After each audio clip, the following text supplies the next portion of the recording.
এবং এমন কোনো নিউজ না করা ভালো যেটা সমাজে বিশৃঙ্খলা তৈরি করে। তখন স্ট্রেংথ এর উইকনেস গুলি বোঝার চেষ্টা করব।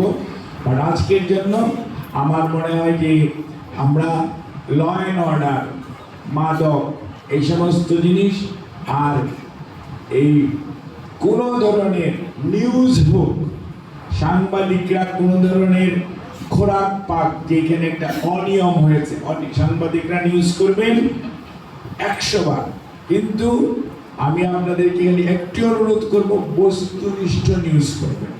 আপনারা যদি সত্য কথা তুলে ধরেন আমাদের জন্য সুবিধা হবে, যাতে আমরা আমাদেরকে কারেক্ট করতে পারবো, আমাদের ভুল সংশোধন করতে পারবো। এবং এমন কোনো নিউজ না করা ভালো যেটা সমাজে বিশৃঙ্খলা তৈরি করে। কাজে এই সমাজে ওই নিউজ করা উচিত যে নিউজ সমাজকে সামনের দিকে এগিয়ে নিয়ে যায়। এবং আমরা যারা কর্মরত আছি আমরাও চাই যে আপনাদের সহযোগিতায় সমস্ত ইনফরমেশনগুলো, উইকনেসগুলো সারফেসে আসুক।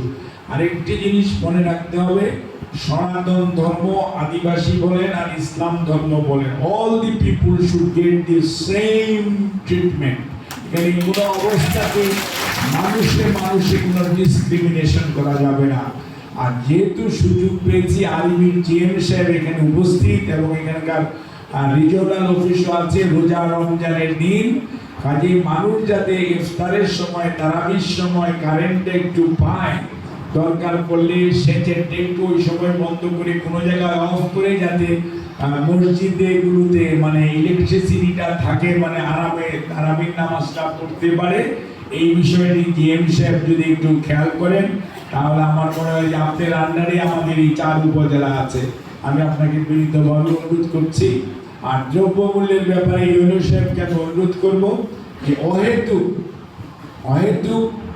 যে জিনিসের দাম বাড়া উচিত না। মানুষ সারা পৃথিবীতে দেখেন আপনার বড়দিন আসলে সেল দেয়, আর আমাদের দেশে হলো মানে আপনার রোজা ঈদ আসলে দাম যায় বেড়ে। এটা মানে একটা আমরা নিজেদেরকে বলি যে আমরা ইসলাম ধর্ম, ইসলাম শান্তির ধর্ম, সাম্যের ধর্ম, কিন্তু আপনি খেয়াল করে দেখেন ওইসব দেশে ওগুলো তখন দাম কমে যায়, আর আমাদের দেশে আমাদের যে কোনো কারণেই হোক আমাদের দেশে এগুলো বেড়ে যায়। আমার মনে হয় যে এটা আমাদের নিজেদের আত্মসমালোচনার বিষয়।